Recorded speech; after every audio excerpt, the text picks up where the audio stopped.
HMP Wakefield are murderers! HMP Wakefield are murderers! HMP Wakefield are murderers! GMP are corrupt!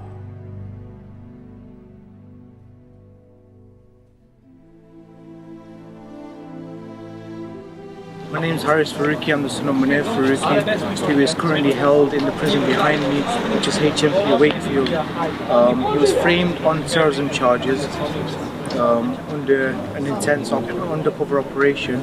But putting that to the side, we're here today to highlight the injustice he faces in prison by the inhumane treatment that he's getting by the authorities. He's suffering in many ways due to neglect of his healthcare. Munir Farooqi is innocent of any crime. It was said within the courts that his barrister did not represent Munir Farooqi the way he should have. He has been convicted on contempt of court, and you're telling us it's illegal to film a man that is speaking facts. Which law officer? Why are you turning your back away? If you can kindly explain which law you're referring to, it would help us and the other people.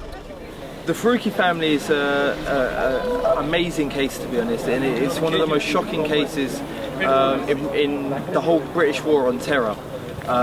We've seen an innocent man imprisoned, but they didn't just go after the man that they wanted to accuse of a crime. They went after his entire family. They tried to take the family home, and they put the family through no less than 6 years of pretty much hell. I'm here today to protest against the injustice that Munir Farooqi is suffering behind these very walls. He has been denied his insulin injections. That's potentially life-threatening. There's been great delays in the treatment that he has been receiving. Appointments have been purposely missed by the authorities to further his suffering. Saint Qutb gives an analogy. He says that when two Muslims are walking upon a path, he says that it's very easy for one to say to the other that, Ya Akhi, I love you for the sake of Allah. It's very easy for him to say to the other that, Ya Akhi, I'll take a bullet for you. Ya Akhi, I'll put my neck on the line for you. But he said, when push comes to the shove, it's merely speech. And he says that when the path that these two Muslims are walking upon becomes narrow, then this is brotherhood. For the brother has to choose who will walk in front and who will walk behind. This is another example of a family who've gone through a hard time at the hands of the anti-terror legislation. So many people. I think there's been a count of about 2,000 plus. There's been a count of roughly about 2,000 people who've been affected by legislation.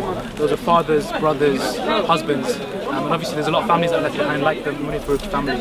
So for me, obviously, as a Muslim, it's important that we support the Ummah who are facing those kinds of situations. He always came across as a humble, simple character. But mashallah, Munir, everything he did, how he sat, how he ate, how he spoke, every aspect of what he did, it was like a shining example. Free! Munir Farooqi! Free! Munir Farooqi! Free! Munir Farooqi! What do we want? Justice! When do we want it? Because we can't remain silent on these issues, because one, it was Munir, Uncle Munir, next it could be us. So we need to make people aware, because it can happen to any of us, and I think that is very scary that you know, it can be any of us inside these walls. You guys have come out fearlessly, alhamdulillah, and you chose not to stay silent. And he describes you, my father describes you guys as a real people, and he thanks you for that. We come out and support them in the strongest terms possible, and it's our honour and our reward and a blessing that we have the opportunity to stand by such noble people, to be honest. At the end of the demonstration, my father, he phoned on my mobile, and he had a message for everyone out here. Assalamu alaikum. Wa alaikum assalam. May Allah, Jazakallah khair for everything you're doing, and may Allah reward you for all this. May Allah protect you from all evil, all munafiqeen.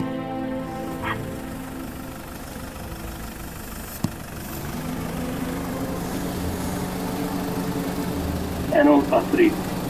Ameen.